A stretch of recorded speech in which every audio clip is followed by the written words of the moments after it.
hello everyone आज मोर unboxing सीरीजर second video और आज मोर लगत आछे एटा एमेजনৰ पार्सेल एक्चुअली मैं ये एबार खुली दिलो बाट चुआ ना ये सो आपनालोকৰ लगते चाওঁ बोलक सो ये मैं एटा दिसिलो 2 पिस सेट कुर्ता सेट है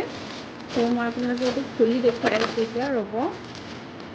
ये आछे एटा अनारकली एटा कुर्ता है ब्लैक कलर कुर्ताটো एकदम फुल लेंथ है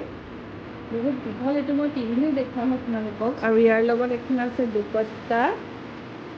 एकदम बहुत दीघल है और ये मैं एनेके लब पारि सो मैं ये पिंधिम और आपनालोকক लग पाई आछो তাৰপিছত सो मैं ये कापोरটো पिंधिलो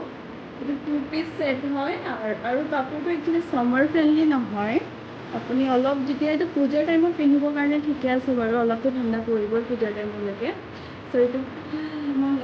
বহুত দীঘল হয় সো মই ব্লেক লেগিংছৰ লগত পেয়াৰ কৰিছোঁ एक्चुअली कुर्ताটোৰ लेंथটো बहुत बेছি হয় सो আমি চাপৰ মানুহবিলাকৰ কাৰণে হিলছৰ লগতহে ভাল লাগিব মই হিল পিন্ধিব লাগিব তেতিয়াহে হ'ব এযোৰ আৰু বাকি ওখ ছোৱালীবিলাকৰতো কথা নাই তেওঁলোকে পিন্ধিব পাৰিব ফ্লেটছ বা হিল যিয়ে পিন্ধে আৰু সো ওভাৰঅলটো এনেই ধুনীয়া কাপোৰযোৰ আপোনালোকৰ এই ভিডিঅ'টো ভাল লাগিলে আৰু যদি ভাল লাগিলে প্লিজ লাইক কৰিব বাই